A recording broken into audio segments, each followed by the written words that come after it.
are stones that are earlier in the Civil War that are made of marble. However, you'd have to question whether probably those were set maybe after the Civil War. So when you see something in the 1850s, it's not unheard of that they were not using it, but it was just a rarer thing. The closest shops to this area that would have handled marble would have been along the Mississippi, Kentucky, Tennessee, New Orleans. If you go out to Independence, the Bryan family, of which Bryan, Texas is named, they have some box tombs, and the tops are like 3 inches thick. They're made of marble. Those came from a shop in New Orleans. Of course, those would have been probably, and I can't think when those people died, they would have probably taken them to the nearest railroad depot, New Orleans to Galveston, by boat, and then Galveston to as far close as they could get it by rail. And at that point, probably that would have either been Hempstead at that point, or maybe Brenham. Like I said, I can't remember when those people died. But anyhow, marble would be the second hardest stone that you're normally going to find. The softest is going to be sandstone. And so we'll look at some of those in the back. What's the family over there? I can't remember the family. Oh, which one? Well, that's Rutledge? Marianne. I don't the think the whole group over here. the Hartfelds. B.M. Hartfield's. It's like 4 stones in that family. Wives okay, and right. daughter. Those are sandstone. And so anything that is sandstone, and I'll point that out, I never take a brush to that whatsoever. I wouldn't touch it with a brush. Because at one point, sandstone, you've already got grit in the stone. And as soon as you loosen that grit, then it becomes embedded with the bristles. And so you've got grit going against stone, and it's already a soft stone. And so basically you can erode if you just keep scrubbing and scrubbing and scrubbing. You know, so what I'll do with that, I'll spray it with the D2, I'll wet it down thoroughly, I walk away and leave it. It may take a year to clean, but that's okay. It's better to have legible carving than it is to say, look how clean it is. Who's that? I can't read it anymore. Right. That's just the element of doing the. Have you touched this one already? No, I've not done anything with this one. And so like I said, I don't know if this stone has been, to me it looks like it had been sprayed maybe at one time, but it doesn't look like it was, brushed or anything like that. It may be just kind of a washed off, because I can see there's some streaks on the front, and on the back it looks like maybe that something ran down. The D2, I get D2 in like 5-gallon containers, and so I don't dilute it for this, and so it does not take a great deal. And so if it had been hot weather, I would say wet the stone down. And the reason for that is the stone will dry out. And this stone probably would hold, I would say, probably a quart of water. If you were to dry it out thoroughly, put it into like a wash tub and fill it up and then measure it, it probably would suck up a quart. But it's been raining so much, it is humid, not going to worry with that. And so the other thing I point out, people get the idea to clean stones, and I've seen a lot of them where they said, we cleaned them all, and the backs are totally dirty. So at some point, you can even, if you want to, you can start brushing the back. So that means you don't forget it. You'll notice too that this thing is changing color. It's getting kind of a nasty brown look. And that tells you that there is something that's biological that it is killing off or affecting. So if you ever come across a really white stone and you say, I don't think I'll just see if there's anything left on there, if you spray it and it comes off clear, there's absolutely nothing left on there that's biological in nature. So we'll just let this one kind of sit. Lowell, is that a chemical that'll burn your hands or No, anything? no. So the good thing about D2, and people ask me about wet and forget. Anytime I use something, look at the material safety data sheet, the MSDS, or the safety data stuff that comes with it. This, basically, I certainly wouldn't drink it, but again, it's a soapy, surfactant-based biocide.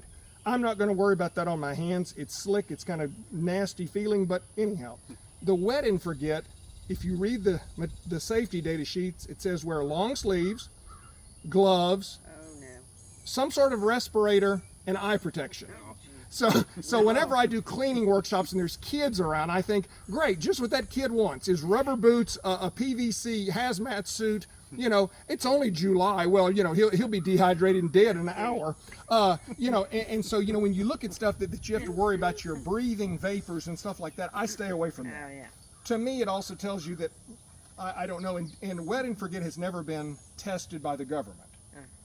D2 has been through two lengthy tests, probably 18 to 24 months. And it's run by the NCPTT, the National Center for Technology Preservation and Training. NCP Preservation, Technology and Training. They're out of Natchitoches, Louisiana. And Jason Church, who I know, and I talk to him every once in a while, he said that this is still the most cost-effective, efficacious stuff to use on gravestones.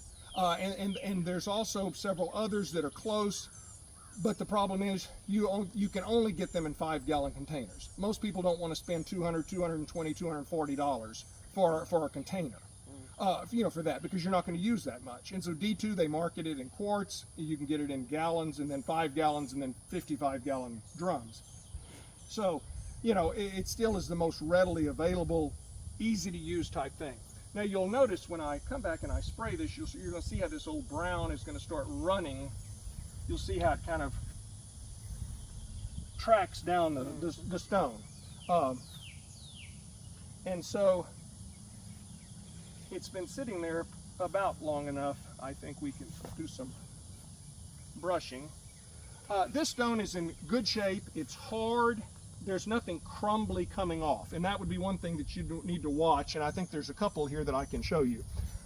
For this stone, I'm going to take probably one of these. This is a Tampico scrub brush. Don't need a new one. We can use an old one. And the sprayer.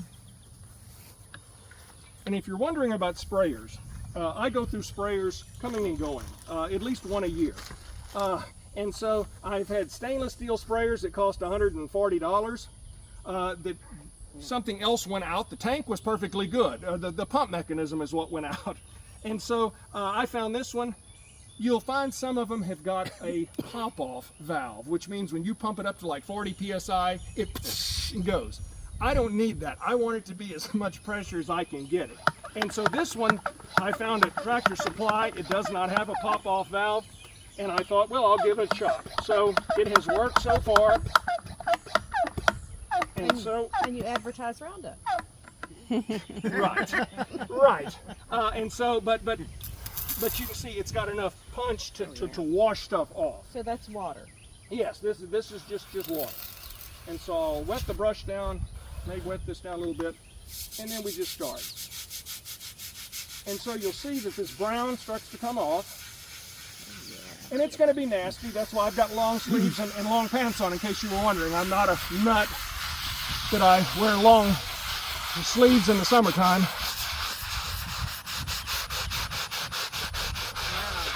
But it's just a matter of scrubbing gently. This is not something that you've got to keep, you know, scrubbing and scrubbing and scrubbing. You're just trying to break that film that algae or whatever has set up on the stone. Think of what you're doing as kind of like brushing your teeth. And there's that film. If you forget to brush your teeth, say for a week or so, and you say, my teeth feel kind of funny, that's the film that you've got on here. People are saying, what? So again, we're not trying to, you're not going to get it back to be snow white today, not tomorrow. It may take several months. Do you want me to do the backside and you talk? No, that's okay. I can. You can do two things at once. Okay. I can do 2 things at once. Okay, well now that Lowell's cleaned that stone, it's time for us to go. Make sure you have that recorded as well, so they'll know how much involvement is going on here. So, and on the back, you can see this one had more biologicals on the back. And again, I'm just scrubbing it in rounds and back and forths and things like that. Does direction matter? Does It does not really make a difference, and I would say when you get to like lettering, sometimes you're gonna have to go up and down, up and down, up and down. You have to go horizontally, and then just to kind of keep everything smoothed out. It's kind of like if you're. Did you use like a little toothbrush on the lettering? Or No, not for this one. I will not. And at some point, people say, "How long should we spend on this?" I do this for a living. I'm not going to spend 3 hours on this stone. I'm going to spend about 15 minutes maybe, and I'm going to finish it up. I'm going to rinse it off, and before I leave for the day, I'll come back and I will put another spray of the D2 on there, and I'll leave it. Time is, to a degree, money. Now you'll see that when I, Oh wow. you can see how much is. Just saying.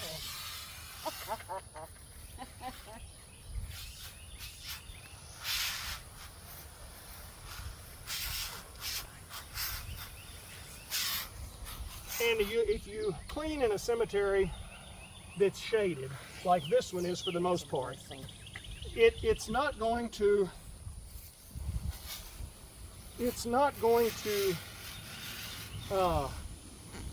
stay white for a long time. If we get wet weather like we've had, you're going to see it'll turn green, a real pale shade of green. And all that is an algae that's come back on there. Sometimes it'll disappear when it gets hot, but anything in the shade, you're always going to have issues with stuff regrowing. Just because it's moist, it's damp, the stone will absorb moisture, and the stuff likes it. It's protected, and there it is. And so, like I said, I'll leave this one to dry. I'll get almost all the way dry. I'll come back and spray some more on there. And so you see, did not push a great deal. I was at a workshop one time, and a lady, she took off and she was working on that stone, and all of a sudden we heard this, oops! And she had pushed on it enough, and she snapped it off at the base. And of course she felt bad about it. The stone was weak. It probably would have happened eventually. But again, this is not like you're trying to scrub the rug on the floor. You're just trying to do this, not push. It doesn't take a lot of impact. This stone does not have a base, so it's in the ground. This is one piece of marble. Anything until probably about 1865 is put into the ground, one monolithic piece of stone. At that point, they figured we can make a base, a socket base, and I'll show you some of those, out of limestone, much cheaper, easier to carve, locally sourceable, and we can cut the stone, the marble off maybe like here. So we put a block base, we mortar this into the socket, and we're done. It also makes things easier to transport because this is lighter. The block is, makes up some of the difference, but it's two pieces and so forth. And so this stone probably is in the ground, I would say, probably about 15 inches or so. So this stone probably overall stands, 4 feet tall, something like that, near maybe 45 inches or whatever. And so, some of the sandstone ones like out at Independence, I pulled those out. They're taller than I am. When they're pulled out, I mean, some of the stones are this tall. So, they're 6 inches thick, but they're sandstone. Yeah. And so they had to be, just because of the massive, I mean, if it's this wide, it's got to be, have some thickness to it. So since 1861, that's been standing almost perfectly straight. Right, and so I would say that this thing was probably put here after the Civil War. My guess would be nobody ordered this, obviously, during the Civil War, right. And so she died December of 1861. Yeah, we already had troubles, and so you weren't going to get anything coming down the Mississippi for, gravestones. So my guess is this is probably put here 66, 67, 68, something like that.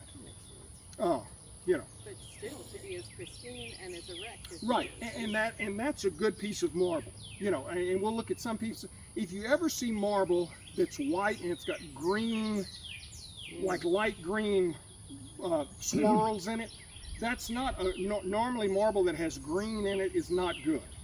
And strangely enough, I had a stone trimmed this past week up in Caldwell, and it was green. And when the guy had his blade going through it, you could see, and it just kind of crumbled. Oh. And so I had the bottom trimmed because I couldn't get it back into the base without it. And so, but he and I were laughing about that. You know, people say, "Oh, that green is such a pretty color," and all this kind of stuff. Wow. It's just not. But it's not good stone. It's not good hard, you know, white stone. And strangely enough, they use those for a lot of the bases. It's kind of like putting a sorry foundation underneath your house. You know, and so you think, gosh, I don't know. But again, we know more than they did. So.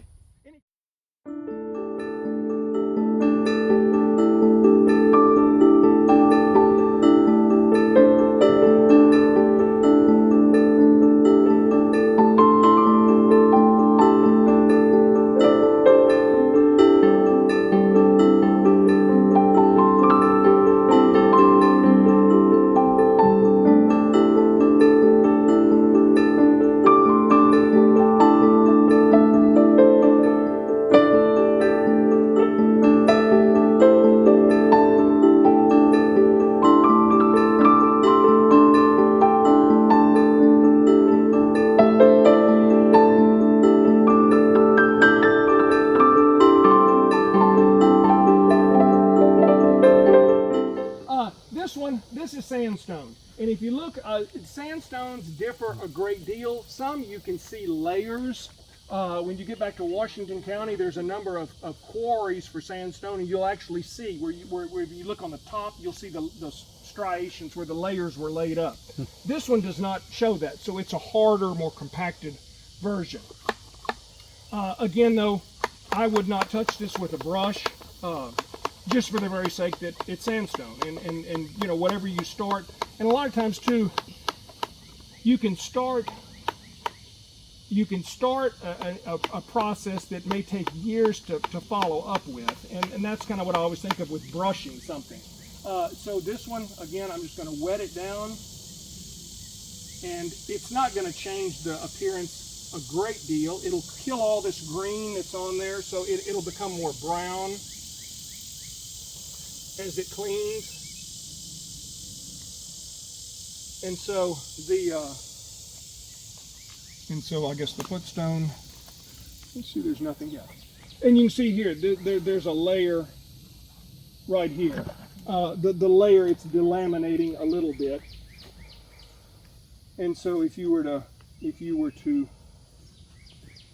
come and brush that, you may knock that loose, or it would get maybe loosened enough to come off. And that's just a natural formation of the stone. Right. Okay.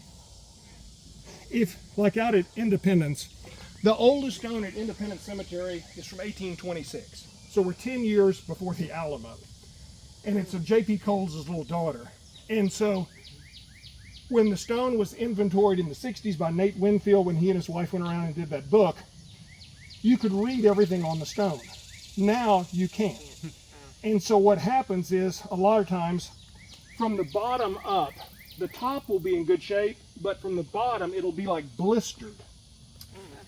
And what happens is, as moisture is in the ground, it's looking for a place to get out. And so if there's grass or vegetation, sure, they're going to use it. But a stone that's set into the ground like this one or like the marble one is like a wick. Think of like an oil, like a kerosene lamp or whatever. So you got this dry wick you put down into this wet thing, and all of a sudden it starts to go up. And that's what happens with the stone, because the stone is much deeper than the roots of this little stuff. And so if it's in the ground, it says, oh, we can get out. So when it goes up, it comes up, but then the first place it can get out is where it dumps out, and that's right at ground level. There's also the issue of vegetation holding moisture. If people take a weed eater and they're not careful and they come along, they go along the stone, the string with loose layers of stone, you knock that off. Well, then whatever's above it has no more support to go underneath it, so it'll pop off.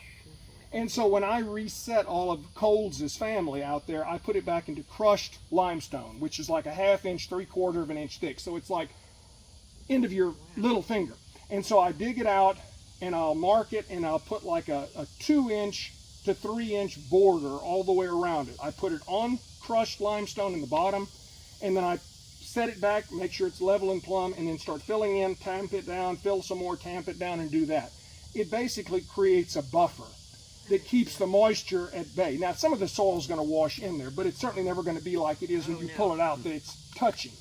And so that's, they have found over the last probably 15 years, that's the best thing to do with stones that are to be put back into the soil, is to put something that keeps the dirt or the soil at bay.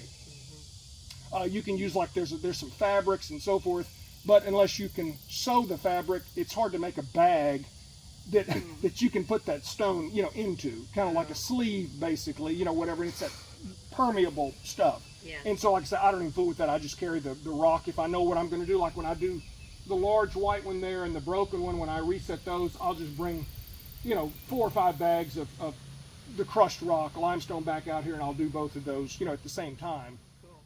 And do that.